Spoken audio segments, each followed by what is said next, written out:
Dari hasil penggeledahan, tim penyidik membawa 3 buah koper dan 1 buah ransel saat meninggalkan DPR pada Selasa sore. Para penyidik baru keluar sekitar pukul 17.50 waktu Indonesia Barat.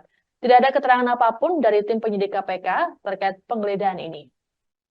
Dalam penggeledahan di Gedung Sekretariat Jenderal atau Sekjen DPR RI, tim penyidik Komisi Pemberantasan Korupsi atau KPK memeriksa seluruh ruangan, termasuk milik Sekretaris Jenderal atau Sekjen DPR RI Indra Iskandar pada Selasa 30 April. Kegiatan penggeledahan ini dijaga ketat oleh sejumlah personel kepolisian bersenjata lengkap. Selain personel kepolisian, belasan anggota pengamanan dalam atau PAMDAL DPR juga ikut berjaga di depan pintu.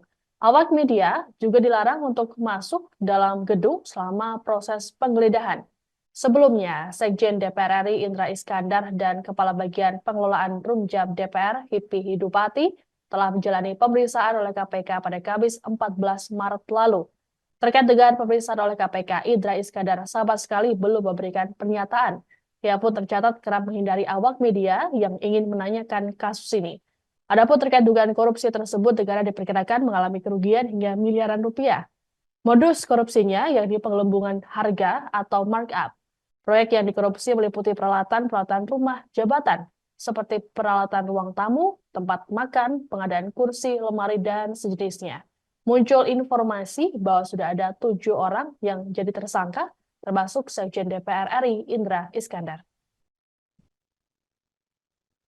Aduh, rokok.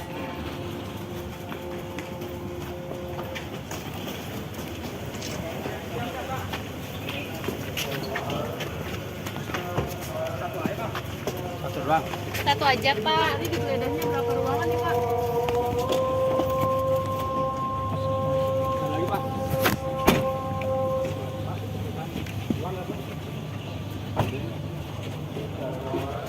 Satu doang ini. Satu doang. Kita pantau. Boleh maju ya, maju yuk. Download Tribun X sekarang, menghadirkan lokal menjadi Indonesia.